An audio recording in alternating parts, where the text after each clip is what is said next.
귀 있는 자는 성령이 교회들에게 하시는 말씀을 들을지어다. 아멘. 요한계시록 3장 5절부터 6절을 보면은 사대교회 사자에게 하나님께서 엄청난 복을 주시겠다고 약속을 했습니다. 그럼에도 불구하고 이 사대교회 사자라고 하는 이 사람은 흰옷을 입지 아니하고 있었습니다. 즉 구원을 받은 사람이 아니에요. 이 사대교회 사자는 정말로 목회를 훌륭하게 잘했어요. 그리고 사람들에게 칭송도 받았습니다. 인격이 뛰어나요. 그럼에도 불구하고 우리 주님께서 책망을 했습니다. 왜 흰옷을 입지 아니하고 있니? 라고 책망을 하고 있습니다. 4절을 한번 보겠습니다. 3장 4절. 그러나 사대에 그 옷을 더럽히지 아니한 자 몇 사람이 있습니다.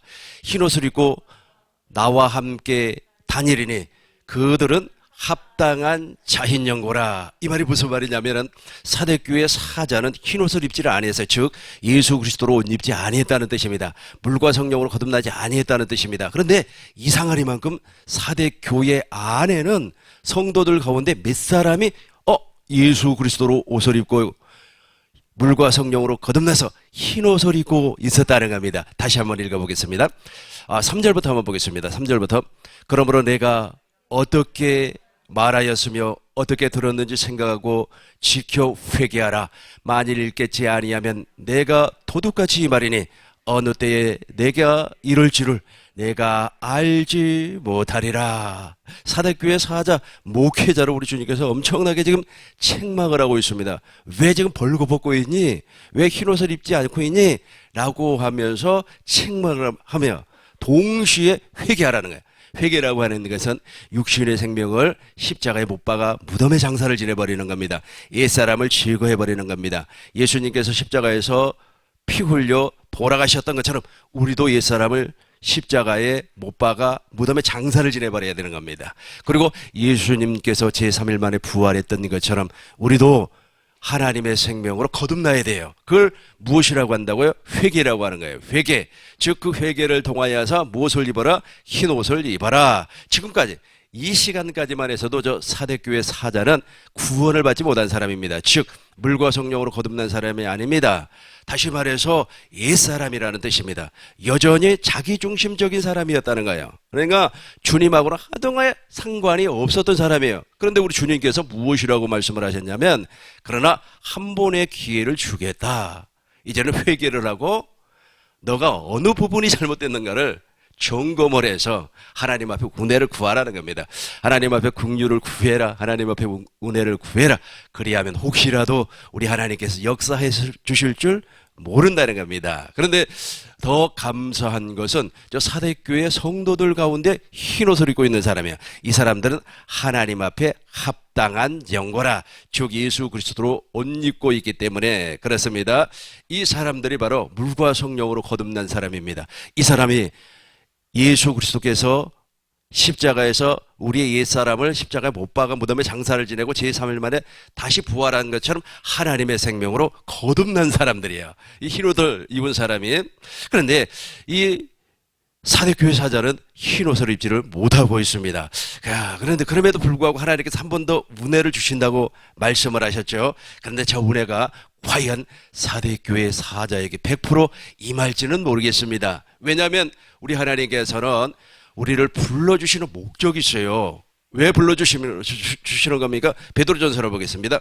베드로전서 1장 3절부터 보겠습니다. 베드로전서 1장 3절부터 보시겠습니다. 우리 주 예수 그리스도의 아버지 하나님을 찬송하리로다. 그의 많으신 긍휼대로, 즉 긍휼을 반드시 기억하셔야만 합니다. 그러니까 지금 사대교회 사자는 긍휼을 입지를 못했습니다. 그러나 사대교회 성도들 가운데 몇 사람은 하나님께로부터 긍휼을 입었어요. 긍휼을 입어서 흰옷을 입고 있다는 뜻입니다. 즉 물과 성령으로 거듭났다는 뜻이에요. 우리 주 예수 그리스도의 아버지 하나님을 찬송하리로다. 그의 많으신 긍휼대로 예수 그리스도를 죽은 자 가운데서 부활하게 하심으로 말미암아 우리를 거듭나게 하사 산 소망에 있게 하시며 우리를 어떻게 한다고 그랬어요?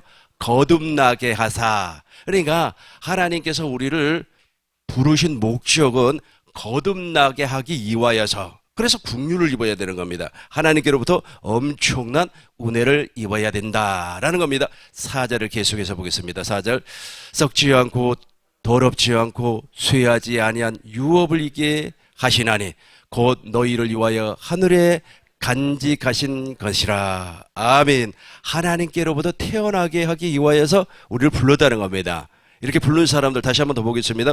에베소서 1장 4절부터 보겠습니다. 창세전에 그리스도 안에서 우리를 택하사, 이 택하사가 나와요. 창세전에 그리스도 안에서 우리를 택하사 우리로 사랑 안에서 그 앞에 거룩하고 흠이 없게 하시려고. 하나님이 택했다는 뜻입니다. 잘 보시기 바라겠어요. 다시 한번 정리를 하겠습니다.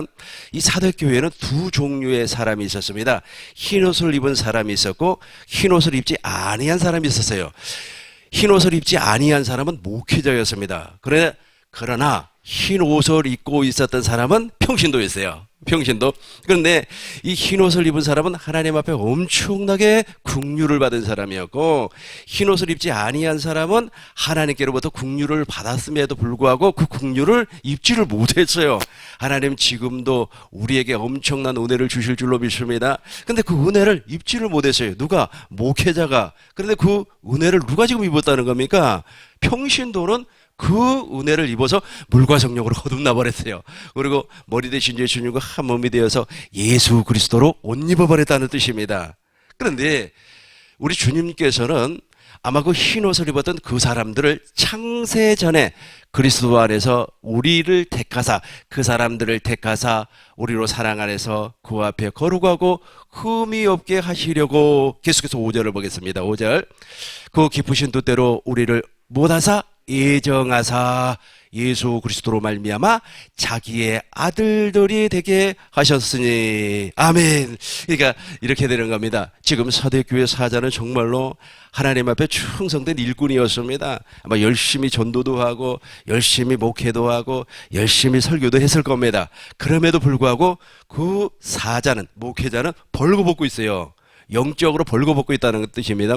예수 그리스도로 옷 입지 아니하고 예복을 입지 아니하고 흰옷을 입지 아니하고 있어요. 그런데 그 교회에서 그 목회자의 설교를 듣고 있었던 성도들 몇 사람은 예수 그리스도로 옷 입고 있고 예복을 입고 있고 더 중요한 것은 흰옷을 입고 있더라는 겁니다. 즉 하나님의 생명책에 이름이 기록된 사람이에요. 그런데 목회자는 죄송하지만 하나님의 생명책에 이름이 없어요. 그래서 우리 주님께서 지금 책망을 하는 겁니다. 엄청나게 책망을 하고 있다는 겁니다. 그래서 지금 흰옷을 입지 아니한 목회자에다가 지금 포커스를 맞추는 것이 아니라 흰옷을 입은 사람에게 지금 포커스를 맞추는 겁니다.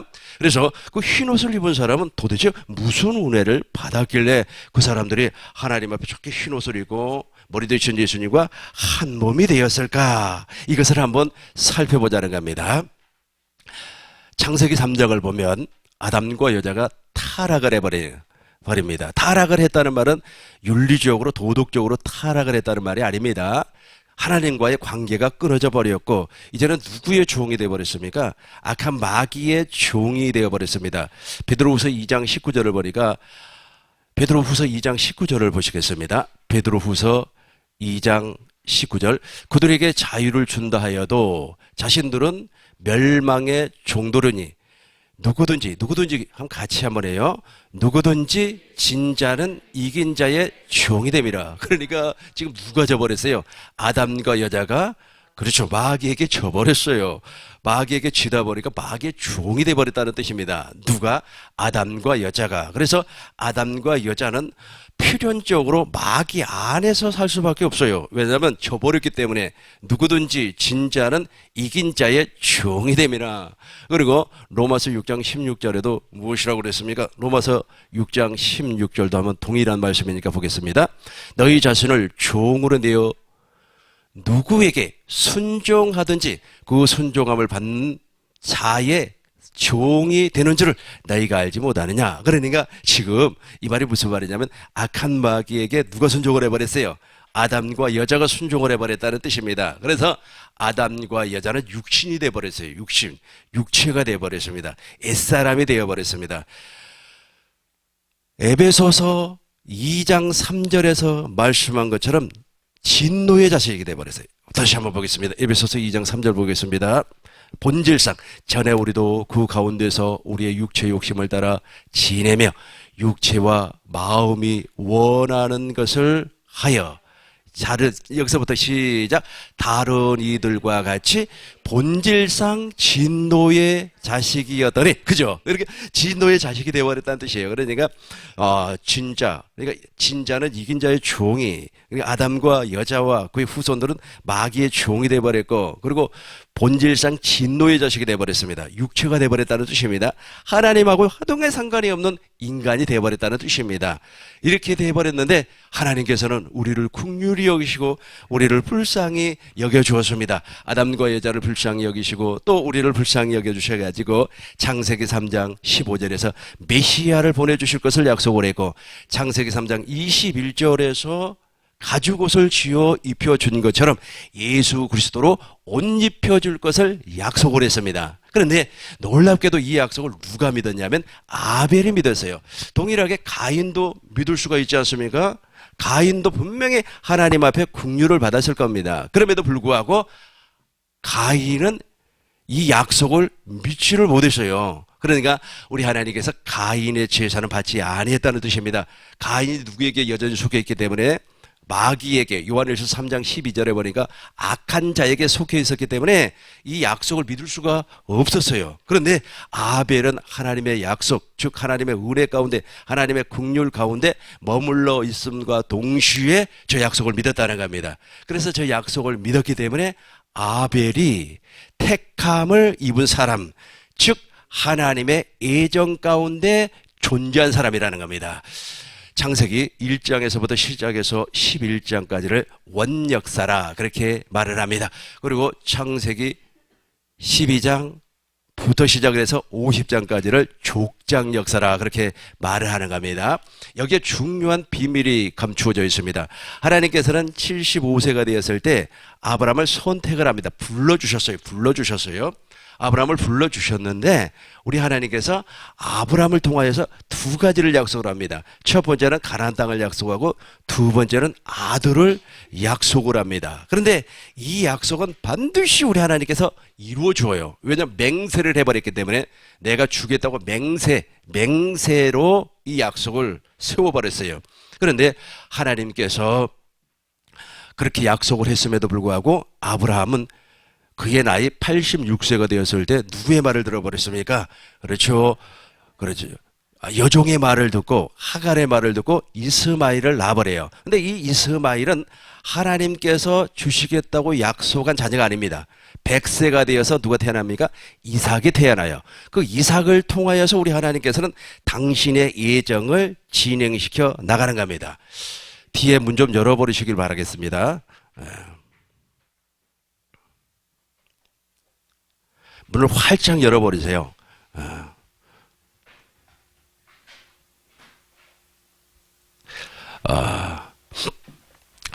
마스크를 꼭 착용을 하시기 바라겠어요. 지금 팬데믹 상황이다 보니까 모든 부분에 우리가 좀 조심해야만 합니다. 문을 다 활짝, 좀 춥더라도 문을 다 활짝 열어서 아주 그냥 공기가 순환될 수 있도록 그렇게 해 주어야만 합니다. 그것이 우리의 건강을 지키는 방법이고, 그리고 또 혹시라도 이 팬데믹 상황에 코로나19 바이러스에 감염이 되면은 아마 2주 동안 자가격리해야 되고 아주 여러모로 힘들잖아요. 일상생활에 아주 지장이 오기 때문에 서로가 서로를 배려하고 또 서로가 조심하는 것이 좋아요. 문을 활짝 열어서 공기순환이 될 수 있게끔 해주셨으면 대단히 고맙겠습니다. 저도 이렇게 강단에 서서 이렇게 설교를 하면 어느 정도 시간이 지나면 앉아 있음에도 불구하고 먼지가 강단 쪽으로 이렇게 올라와요. 그리고 또 주방에서 과거에는 이제 지금은 식사를 못 하고 있지 않습니까? 주방에서 식사를 하면은 식사 준비를 하면 그게 전부 다 일로 와요. 나한테로 다 와요. 그러다 보니까 저도 좀 그 부분에 좀 민감해지더라고요. 중요한 것은 여러분 스스로가 여러분 건강을 지키고, 더 중요한 것은 남의 건강을 책임을 지셔야 됩니다. 남의 건강을 내가 좀 책임져야 되겠다라고 생각을 하고 양보하고 배려하고 추우면 옷을 껴입으면 돼요. 껴입으면. 그래서 아주 그냥 바이러스가 여기에는 한 녀석도 들어오지 않게끔 여러분들이 배려를 해주시고 또 옆 사람을 도와주셔야만 합니다. 이걸 책임감을 가지고 해야 돼요. 내가 저 사람을 도와줘야 돼. 이건 내 책임이야. 라고 생각을 하고 하셔야만이 우리 하나님께서 기뻐하실 줄로 믿습니다. 아브라함에겐 두 아들이 있었어요. 이 두 아들 가운데서 이스마엘은 하나님의 예정 가운데 들어있는 사람이 아니었습니다. 그리고 또 더욱더 중요한 것은 이삭은 하나님의 예정 가운데 들어있는 사람이었습니다. 그리고 이삭이 장가를 갔습니다. 이 장가를 갔는데 동일하게 두 아들을 낳아요. 첫 번째 아들은 누굽니까? 에서. 두 번째 아들은 누굽니까? 야곱이라는 겁니다. 그런데 우리 하나님께서 이 두 쌍둥이가 태어나기도 전에 예언을 해버려요. 작은 자가 큰 자가 작은 자를 섬기고 작은 자가 큰 자의 우뜸이 된다는 말이에요. 그러니까 형이 아우가 되고 아우가 형이 될 수 있다는 말이에요. 우리 주님이 말씀을 하셨다는 겁니다. 그러고 나서 이제 두 아이가 태어났습니다. 그런데 우리 하나님께서는 이삭에게만 관심이 있고 에서에게는 관심이 별로 없어요. 그런데 사실은 이삭은 하나님 앞에 은혜를 받았지만은 사람이 보기에는 이삭은 그렇게 중요한 사람이 아니었습니다. 왜냐하면 여성스럽고 그리고 또 아버지가 보기에도 야곱은 여성스럽고 아버지가 보기에도 누가 보더라도 에서가 장자고 또 아주 그냥 용감한 사냥꾼이고 그러니까 에서를 훨씬 더 좋아했다는 거예요. 그럼에도 불구하고 하나님은 작은 자가 큰 자가 작은 자를 섬긴다고. 그러니까 이 작은 자였음에도 불구하고 이상하리만큼 아주 엄마의 아주 귀한 아주 노림수 아주 그냥 그 지혜로 말미암아 아버지의 축복을 누가 받아버려요? 야곱이 아버지의 축복을 다 받아버립니다. 그런 것처럼 지금요 이 두 사람이 나오는데 정확하냐면 네 사람 아닙니까? 이스마엘과 이삭 그리고 에사와 야곱 이 모든 이 네 사람은 지금 누구의 피로 태어났습니까? 누구의 씨로 태어났습니까? 이 사람은 바로 아브라함의 씨로 태어났습니다. 근데 아브라함의 씨로 태어났음에도 불구하고 하나님의 예정 가운데서 택함을 받은 사람은 두 사람밖에 없어요. 그러니까 이삭과 야곱만 택함을 받았고 나머지 두 사람 이스마엘과 그 다음에 에서는 택함을 받지를 못했어요. 에서가 이제 사냥을 해가지고 와가지고 아버지에게 이제 축복을 받으려고 했어요. 축복을 받으려고 하니까 아버지가 축복을 해주지 아니했습니다. 왜냐면 네 동생이 축복을 다 받아갔단 말이에요. 그러니까 울고불고 해요. 아버지 나에게도 축복 주세요. 울고불고 했음에도 불구하고 축복을 주지는 아니에요. 이것이 바로 하나님께서 주시는 은혜예요. 그러니까 우리가 하나님 앞에 긍휼을 받은 사람이고 긍휼을 받지를 못하는 사람이 있습니다. 그런데 이것을 다시 살짝 돌려서 육신의 생각으로 한번 보자고요. 육신의 생각으로 보면 사실은 있지 않습니까? 에사와 그리고 이스마엘이 훨씬 더 부자예요. 왜 부자냐 하면은 이스마엘은 12방백을 낳습니다. 그죠? 12방백을 낳아서 엄청나게 후손이 번성을 합니다. 그러나 반대로 이삭은 그렇게 하지를 못했죠. 에서도 똑같습니다. 에돔이라고 하는 지역을 차지할 정도로 엄청난 세력을 확장을 했죠. 지금 에돔이라고 하는 지역이 바로 지금도 저기에 요르단이라고 하는 지역에 존재하고 있지 않습니까? 엄청난 축복을 받은 사람들이에요. 그럼에도 불구하고 하나님의 구원의 역사, 즉 하나님의 은혜의 역사, 긍휼의 역사는 두 사람에게로 가더라는 겁니다. 첫 번째는 누구라고요? 이삭. 두 번째는 누구예요? 야곱. 이 부분을 설명한 것이 바로 로마서 9장입니다. 이제 로마서 9장을 보겠습니다. 로마서 9장 7절부터 보겠습니다.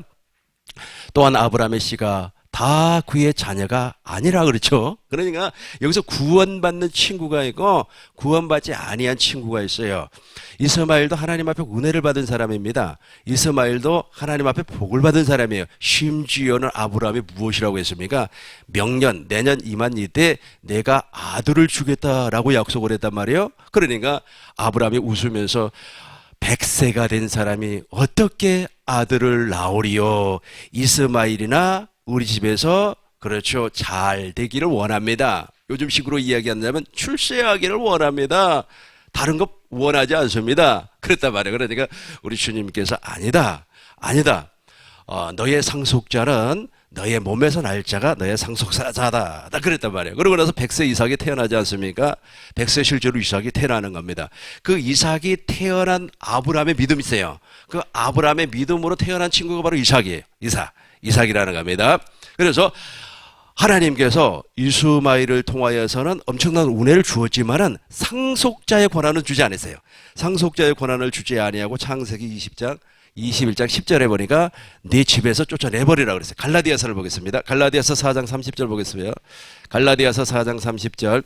그러나 성경이 무엇을 말하느냐. 저기 바로 창세기 21장 10절의 말씀이에요. 보겠습니다. 그러나 성경이 무엇을 말하느냐. 여종과 그 아들을 내어 쫓으라. 여종의 아들이 자유 있는 여자의 아들과 더불어 무엇을 그렇죠. 유업이. 저게 엄청나게 중요합니다. 지금 이 부분을 설명하기 전에 예를 들어서 간단하게 설명을 하고 말씀을 진행시켜 나가도록 하겠습니다. 예를 들어서 어느 집에 자식이 7명이 있었어요. 자식이 7명이 있었습니다. 그리고 첫째 아들은 정말로 훌륭해요. 아주 인격적으로 훌륭해서 선생님이 되었습니다. 둘째 아들은 더 훌륭해가지고 말이야 아주 교수가 되었어요. 그리고 셋째 아들은 아주 열심히 운동을 해서 아주 운동선수가 되었습니다. 넷째 아들 아주 망나네요. 넷째 아들은 도저히 이 녀석 감당을 안 돼. 아주 막 어디로 튈 줄 모르는 럭비 공과 같은 친구야. 그래서 엄마도 포기를 하고 아빠도 포기를 해버렸습니다.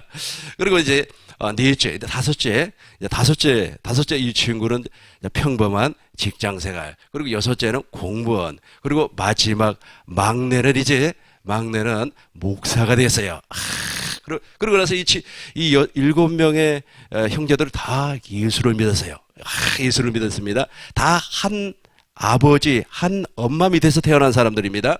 그리고 나서 예수를 믿고 또 예수를 하나님 앞에 잘 믿기 위해서 아주 열심을 냈던 친구들이었습니다. 그럼에도 불구하고 은혜를 받은 사람은 넷째 아들밖에 없어요. 내가 좀 쉽게 설명을 하려고 그러는 겁니다. 넷째 아들만 하나님 앞에 긍휼을 받았다는 거예요. 넷째 아들만. 우리가 보기에는 넷째 아들은 망나니란 말이에요. 저 녀석은 말이야 죽어도 지옥 갈 것 같아. 이건 우리 생각이고. 그런데 이상하리만큼 넷째 아들만 하나님 앞에 긍휼을 받아서 누구와 같이 이삭과 같이 누구와 같이 야곱과 같이 하나님의 애정 안에 들어있더라는 겁니다. 하나님의 예정. 하나님의 예정이 어떻게 이루어진다고 그랬습니까? 하나님의 약속을 믿었다는 거예요. 하나님의 약속을 믿는 것은 인간의 노력이 아니에요. 인간의 성품이 아닙니다. 인간의 의지가 아니에요. 인간의 의지가 아니에요. 하나님의 긍휼로 말미암아 하나님의 약속이 믿어지는 겁니다. 이스라엘 백성들이 출애굽을 하고 광야로 들어왔습니다. 시내산 아랄길에서 시내산에서 율법을 받고 성막을 받고 거기에서 1년 동안을 머물렀습니다. 그리고 12명이 가나안 땅을 정탐을 하고 돌아와요. 가나안 땅에 가보니까 정말로 젖과 꿀이 흐르는 땅이에요. 너무너무 좋은 땅이었습니다. 그런데 가나안 땅에는 거인들이 살고 있어요. 아주 그냥 키가 아주 기골이 장대하고 그 사람들이 가지고 있는 병기는 아주 최신 병기예요. 너무 좋은 병기를 가지고 있어요. 그리고 그 사람들의 성은 이중으로 돼 있어가지고 도저히 아주 난공불락 도저히 어떻게 해볼 수가 없어요. 그러다 보니까 10사람이 부정적으로 이야기를 해버리는 겁니다. 그 사람들에 비교하니까 우리는 메뚜기와 같다. 우리는 도저히 저기를 정복할 수가 없다 그랬단 말이에요. 그러니까 그 소리를 듣고 이스라엘 백성들이 밤새도록 울면서 누구를 원망했습니까? 하나님을 원망을 하고 모세를 원망을 하고 심지어는 돌을 집어서 모세를 쳐서 죽이려고 했단 말이에요. 애굽에 매장지가 없어서 우리를 여기까지 끌고 왔느냐라고 하면서 하나님을 원망하고 모세를 죽이려고 하고 심지어는 여호수아와 갈렙까지도 죽이려고 했어요. 그런데 이 가운데 지금 60만 아닙니까? 이 60만 장정만 60만 이 60만 가운데서 확실하게 믿음을 가진 사람 2사람밖에 없어요. 2사람 누굽니까? 여호수아와 갈렙밖에 없어요. 나머지는 59만 9,900 어쩌고 저쩌고 해가지고 이 사람들은 믿음이 없어요. 전혀 하나님 앞에 국류를 받은 사람이 아닙니다. 전혀 하나님 앞에 운혜를 받은 사람이 아니에요. 아까 제가 예를 들어서 설명한 것처럼 일곱 형제가 정말로 똑똑합니다. 예수 너무너무 잘 믿어요. 잘 믿어요. 그런데 넷째 아들, 그 넷째 아들도 예수 믿는 친구입니다. 비록 껄렁껄렁해서 그러죠. 아주 건달 같고 아주 그래서 그렇죠. 그 친구도 예수를 믿은 사람이에요. 그런데 진짜 하나님 앞에 국류를 받은 사람은 넷째 아들밖에 없더라는 겁니다. 나머지 6명은 하나님 앞에 국류를 받은 사람이 아니에요. 그러니까 아주 이제 마지막 날이 돼가지고 그리스도의 심판대 앞에 딱 서버리면 6명은 울고 불고 하면서 하나님 나에게 왜 이런 엄청난 시련을 줍니까? 그런단 말이에요. 그러니까 우리 주님께서 마태복음 22장 14절에서 말씀한 것처럼 택함을 입은 사람은 적어요. 근데 청함을 받은 사람은 어떻게 한다고요? 엄청나게 많아요. 청함을 입은 사람은 엄청나게 많아요. 그러나 택함을 입은 사람은 너무너무 적다는 겁니다. 너무너무 적어요. 여기에서 택함을 입은 사람이 바로 여호수아와 갈렙밖에 없어요. 그러니까 여호수아와 갈렙은 무엇을 지금 믿고 있었어요? 그렇죠. 더 바로 위에 올라가자면 아브라함에게 약속한 그 약속을 믿고 있었다는 겁니다. 더 위로 올라가자면 하나님께서 메시아를 보내주셔서 우리가 그리스도로 옷 입게 해주시겠다고 하는 그 약속을 믿고 있었다는 거예요. 그러니까 조건을 한번 보면 아주 훌륭한 사람이 택함을 받는 사람이 아니고 그 믿음을 가진 자가 그래서 하나님께서 우리를 부르신 목적은 뭐냐면 그 믿음을 주기 위해서 우리를 불러주시는 겁니다. 조건 따지지 않아요. 조건 따지지 않습니다. 그래서 보시기 바라겠어요. 이제 그 조건을 어떻게 우리 주님께서 역사해 주시는가 보시자고요. 로마서 9장 7절부터 보겠습니다. 로마서 9장 7절. 또한 아브라함의 씨가 다 그의 자녀가 아니라 오직 이삭으로부터 난 자가 내 씨라 불리리라 하였으니 이거 하나님이 종해놔 버렸어요. 계속해서 8절 보겠습니다. 곧 육신의 자녀가 하나님의 자녀가 아니요 오직 약속의 자녀가 씨로 여기심을 받았느니라. 10절 8절 9절 보겠습니다. 약속의 말씀은 이것이니 여기서부터 우리 같이 합니다. 약속의 말씀은 이것이니 명년 이때에 내가 이르노니 사라에게 아들이 있으리라 하심이니라. 이걸 믿었다는 거예요. 이걸 믿었어요. 누가? 아브라함이. 그래서 아브라함의 믿음으로 말미암아 누가 태어나냐면 이삭이 태어나는 겁니다. 동일해요. 우리도 하나님의 약속을 믿음으로 말미암아 하나님 앞에 긍휼을 받아서 내가 하나님의 자녀로 태어나는 거예요. 얼마나 이게 엄청난 은혜입니까 이게. 예, 그러나 자기의 실력, 자기의 노력으로 하나님을 믿겠다고 덤벼버리면 이스마엘과 같은 사람이 되어버리는 겁니다. 계속해서 보겠습니다. 10절. 그뿐 아니라 또한 니브가가 우리 조상 이삭 한 사람으로 말미암아 임신했습니다. 계속해서 보겠습니다. 11절. 그 자식들이 아직 나지도 아니하고 그죠? 태어나지도 아니했어요.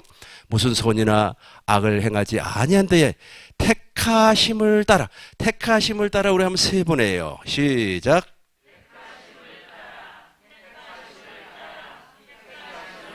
아멘. 택하심을 따라 되는 하나님의 뜻이 행위로 말미암지 않고 행위가 아니라 그랬습니다. 오직 부르시는 이로 말미암아 서게 하려 하사. 그러니까 내가 하나님 앞에 택함을 받은 것, 내가 하나님의 예정 안에 들어간 것은 무엇이라고 그랬습니까? 행위가 아니에요. 노력이 아니라는 겁니다. 무엇인가를 우리가 믿었어요. 무엇인가 믿는 것이 무엇이냐면 바로 내비게이션을 켜놨나 봐요. 내비게이션 이제 꺼주시고요. 이제 이따가 집에 가실 때 우회전 좌회전 해주시기를 바라겠습니다. 여기 이거 지금 제가 설명하고 있는 그 맥을 놓쳐버리면 안 돼요. 맥을 계속 잡고 있죠. 맥을 잡고 있어야 돼요. 맥을 놓쳐버리면 안 됩니다. 그러니까 보세요. 택하심을 따라 되는 하나님의 뜻이 행위로 말미암지 않고 아까 제가 예를 들어서 설명한 거지만 그 7 형제 가운데 6 형제는 행위를 따라갔다는 거예요. 행위를 따라갔다는 겁니다. 아주 11조도 행위를 따라가고 감사헌금도 행위를 따라가고 그리고 전도도 행위를 따라갔다는 거예요. 그렇죠? 그러니까 사람에게는 훌륭해 보여요. 와, 세상에 말이야, 대학교 교수야. 대학교 교수야. 그래, 아유, 내가 대학교 교수인데 그래도 헌금은 말이야, 한 달에 말이야, 1,000만 원을 해야 되지 않겠어? 그런단 말이에요. 이 모두 다 행위를 따라가는 거예요. 행위를 따라가는 겁니다. 그런데 아까 넷째 아들은 있지 않습니까? 넷째 아들은 뭐 아주 행위를 드러낸다고 해도 사람들이 좋아하지 않아요. 왜냐면 건달 같으니까, 야, 너 건달 같은 녀석이 말이야, 아주 하나님 앞에 금식기도 한다고, 야, 웃긴다 야 하면서 콧방귀를 푹 껴버려요. 그죠? 왜? 사람들이 보기에는 하찮아 보이잖아요. 그런데 그 친구가 무엇을 믿었다고요? 하나님의 약속을 믿고 있었다는 거예요. 하나님의 약속을 믿고 있었다. 말미암지 않고 오직 부르시는 이로 말미암아 소개하려 하사. 그 다음 절 보겠습니다. 니브가에게 이르시되 큰 자가 어린 자를 섬기리라 하셨나니. 그죠? 이걸 지금 누가 말해버렸어요? 하나님이 그렇게 해버렸다는 거예요. 그러니까 사람들이 보기에는 에서가 훨씬 더 훌륭해요. 사냥도 잘하지, 남자답지, 그리고 장가 가면 말이야, 아주 그냥 씨가 튼튼해가지고 자녀들도 말이야 많이 날 것 같아. 그런데 누가? 야곱은 바로 기집애처럼 생겨가지고 말이야, 장가를 가도 말이야 아이나 제대로 날까 그런단 말이야. 사람들이 보기에 그렇잖아요. 그렇단 말이에요. 우리 시골에서도 그렇지 않습니까? 아주 며느리가 들어오는데 말이야 삐쭉 말라가지고 있으면은 저거 말이야 아이나 날까 그러잖아요. 그런데 엉덩이가 말이야 이렇게 크고 그러면, 야, 우리 집에 며느리 잘 들어왔다. 이 다 육신의 눈으로 보는 거예요. 육신의 눈으로 보고 있는 겁니다. 그런데 우리 하나님은 그렇게 보지 아니하고 이렇게 말씀을 해버렸어요. 니브가에게 이르시되 큰 자가 어린 자를 섬기리라 하셨나니. 13절 보겠습니다. 기록된 바 내가 야곱은 사랑하고 에서는 미워하였다 하심과 같으리라. 14절 보겠습니다. 그런즉 우리가 무슨 말을 하리요? 하나님께서 불의가 있느냐? 그럴 수 없느니라. 하나님이 정해놔 버렸다는 거예요. 좀 기분이 나쁘지만은 하나님이 그렇게 정해놔 버렸어요. 하나님께서 여러분들이 구원을 받을 수 있게끔, 복음을 들을 수 있게끔, 꿈이 있는 교회로 올 수 있게끔 정해놔 버렸다는 뜻이에요. 정해놔 버렸다. 어떻게 정해놨는가 보시자고요. 15절 보겠습니다. 15절.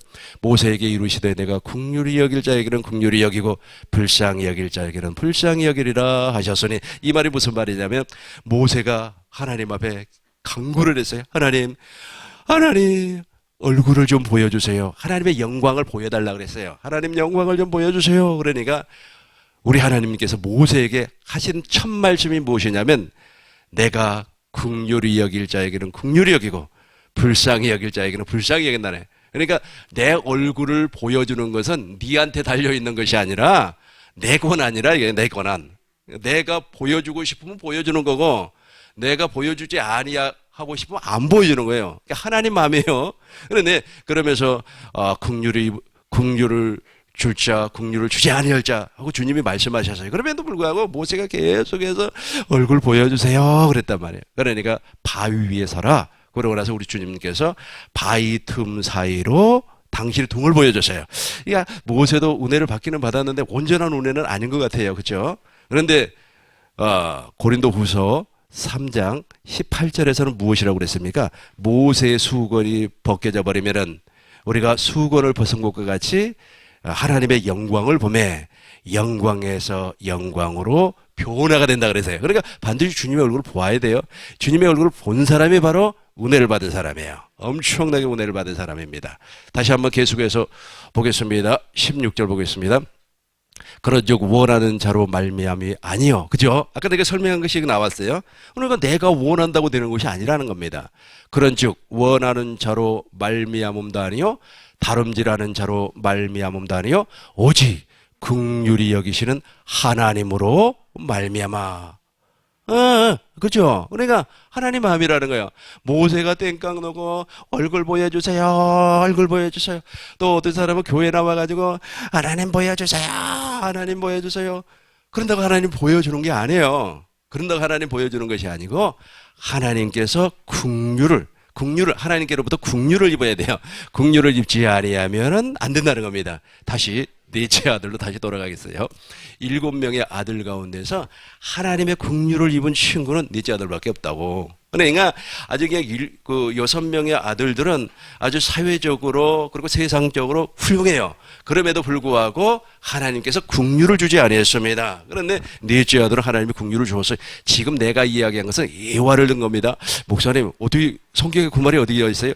예화를 든 거라고. 그래서 하나님께로부터 긍휼을 받은 사람은 이삭이고 하나님께도 긍휼을 받은 사람은 야곱이라니까요. 이 사람이 바로 택함을 입은 사람, 이 사람이 바로 하나님의 예정 안에 있는 사람, 이 사람이 바로 사대교회 성도들과 같이 흰옷을 입은 사람이라니까요.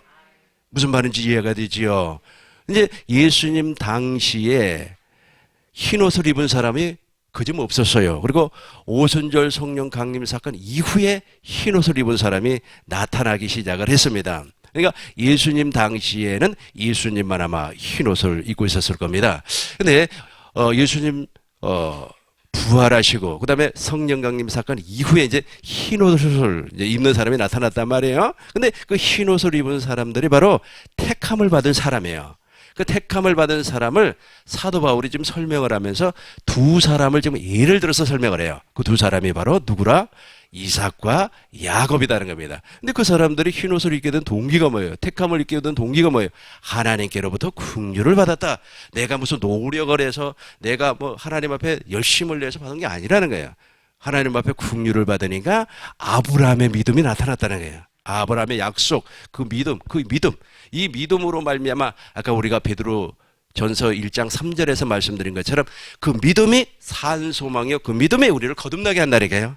이 믿음이 없어버리면 큰일 나버려요. 이 믿음이 없으면 나머지 믿음은 거의 다 육신에 관계된 믿음이에요. 육신에 자기가 이루려고 하는 믿음이라는 뜻입니다. 계속해서 18절 보겠습니다. 18절 보겠습니다. 18절. 그런즉 하나님께서 하고자 하시는 자를 긍휼히 여기시고 하고자 하시는 일을 완악하게 하시느니라. 그러면서 이제 19절 보면은 한 사람이 나와요. 혹 내가 내게 말하기를 그러면 하나님이 어찌하여 허물하시느냐, 누가 그 뜻을 대적하겠느냐 하리요. 20절 보겠습니다. 이 사람아, 그러면서 하나님이 하시고자 하기 위하여서 두 사람에게는 긍휼을 주었고 하나님이 또 당신의 일을 하기 위하여서 바로에게는 완악하게 만들어버렸다는 거예요. 완악하게 만들어버린 것이 바로 자체가 완악한 것이 아니라 하나님이 그렇게 만들어버렸다는 뜻입니다. 하나님께서 계속해서 21절 보겠습니다. 토기장이가 진흙 한 덩이로 하나는 귀 쓸 그릇을 하나는 천이 쓸 그릇을 만들 권한이 없느냐? 다시 한번 우리 같이 읽겠습니다. 시작.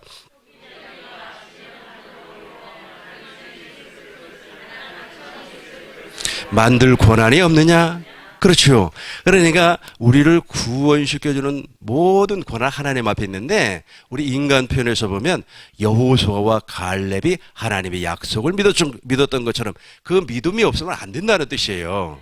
그 약속을 믿는 사람, 그 믿음이 있는 사람이 바로 택함을 입은 사람, 즉 하나님의 예정 안에 들어있는 사람입니다. 이제 여기까지 하고 이제 이 페이지를 보시기 바라겠습니다. 이 페이지를 혹시 여러분들 가운데서 지금 제가 말씀드렸죠. 지금 제가 여러분들에게 지금 설교한 이 내용을 맥을 잡으셨으면 혹시 이런 질문이 있을 겁니다. 혹시 나는 택함을 받은 사람일까? 택함을 받지 아니한 사람일까? 택함을 받은 사람만 아멘. 택함을 받지 아니한 사람도 아멘. 그러니까 그러면 목사님 어떻게 아느냐 이거죠. 우리 하나님은 토기장이에요. 그런데 우리는 질그릇이란 말이에요. 질그릇인데 진흙 한 덩어리를 가지고 어떤 사람은 귀하게 쓸 그릇을 만들고 어떤 사람은 천하게 쓸 그릇을 만들었다는 거예요. 그러니까 두 그릇을 만들었어요.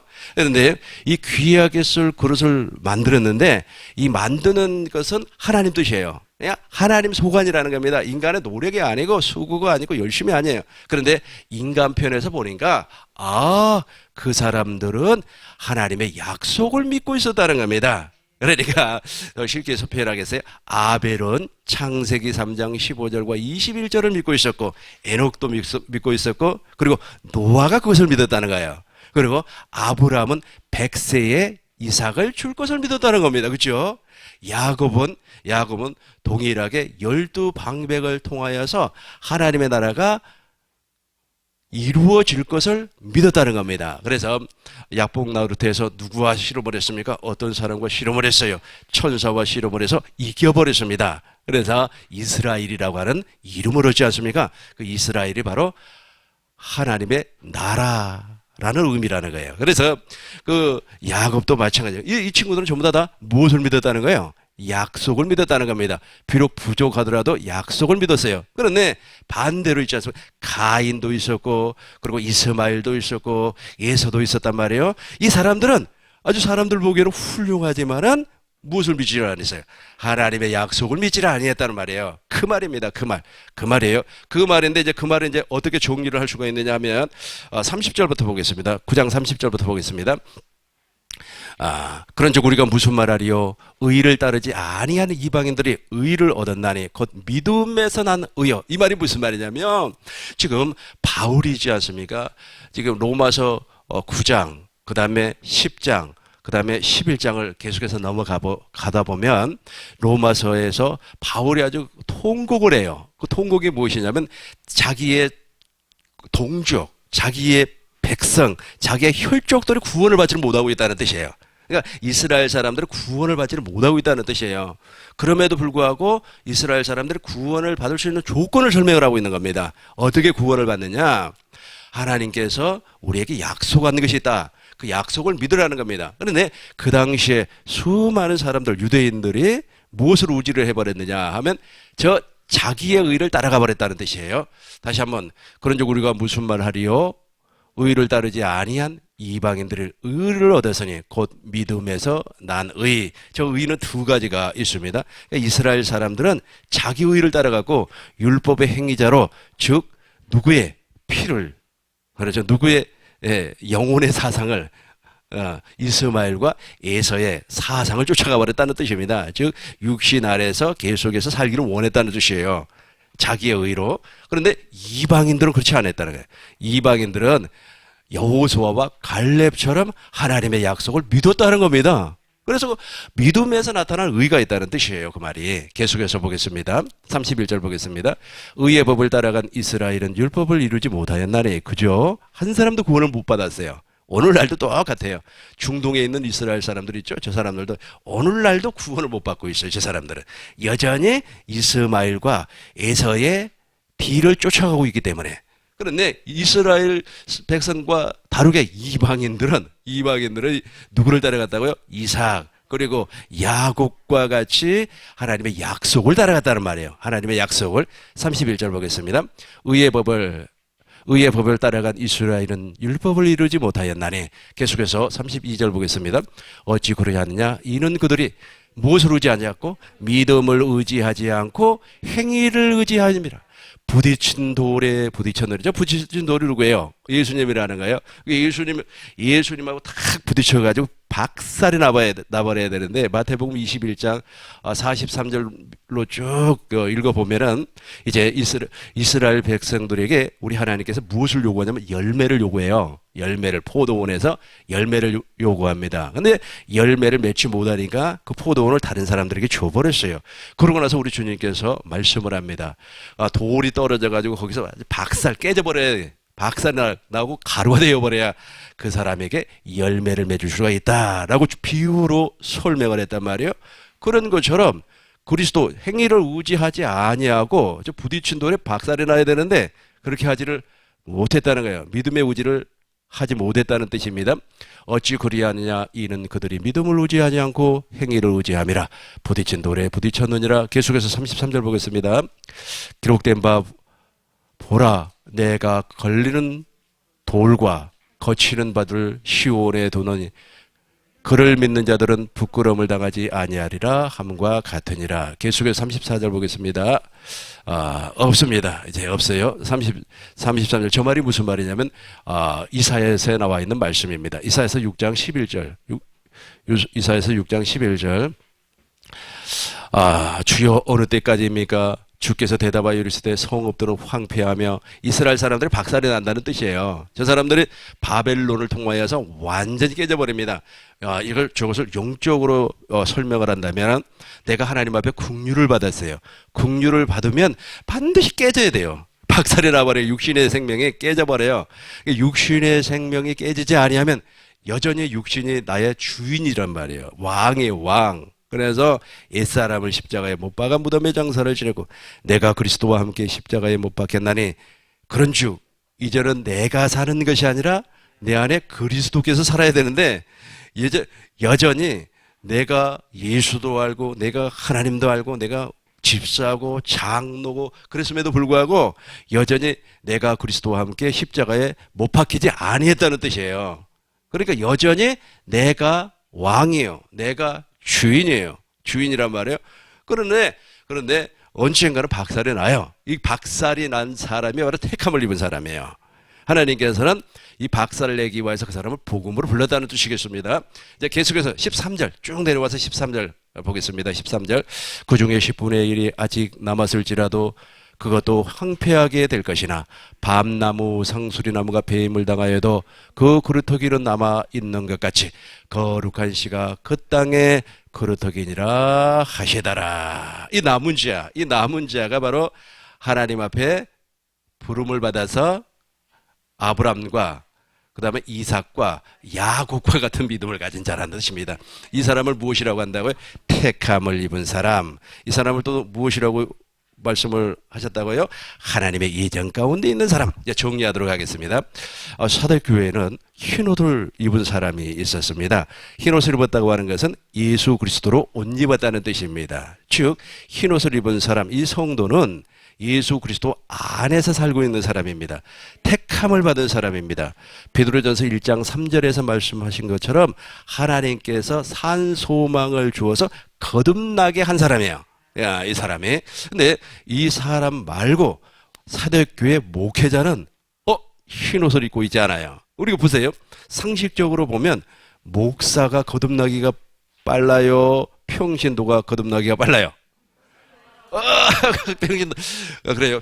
평신도들은 평신도가 거듭날 수 있는 확률이 아주 높아요. 그렇게 이야기하겠죠. 목회자들은 목사님 무슨 말씀입니까? 목사가 거듭나기가 훨씬 더 빠르죠. 그런데 그거는 각자 믿음에 따라 달라지겠죠. 근데 중요한 것은 무엇이냐면 지금 사대교회는 거듭난 친구가 아닙니다. 즉 벌거벗고 있어요. 예수 그리스도로 옷 입고 있지 않습니다. 그러나 사람들이 보기에는 훌륭해요. 훨씬 더 아름다워 보여.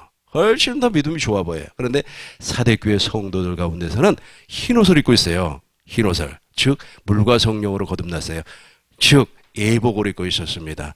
예수 그리스도로 옷 입고 있었습니다. 이 예수 그리스도로 옷 입고 있는 사람, 이 사람, 예복을 입고 있는 사람, 이 사람, 우리 주님께서 무엇이라고 말씀하셨죠? 마태복음 보겠어요. 마태복음 22장 14절 택함을 받은 사람이라 그랬어요. 청함을 받은 사람은 많되 택함을 입은 자가 적으니라. 이 사람이 바로 이 사람의 간단하게 종류가 되죠. 그러니까 아주 그냥 울고 불고 하나님 앞에 열심을 내고 그런다고 해서 구원이 이루어지는 것이 아니고 전적인 하나님 앞에 긍휼을 받아야 된다니까요. 우리 주님께서 내가 긍휼 줄 사람에게는 긍휼을 주고 내가 은혜 줄 사람에게는 은혜를 준다 그랬잖아요. 그 대표적인 사람이 누구예요? 작은 자는 큰 자는 작은 자를 섬긴다 그랬잖아요. 그래서 작은 자가 큰 자로 말미암아 섬김을 받은 사람이 누구예요? 야곱이라니까요. 야곱. 그래서 물과 성령으로 거듭남, 즉 하나님의 생명으로 태어나는 것은 전적인 하나님의 은혜다. 10분 동안 쉬도록 하겠습니다.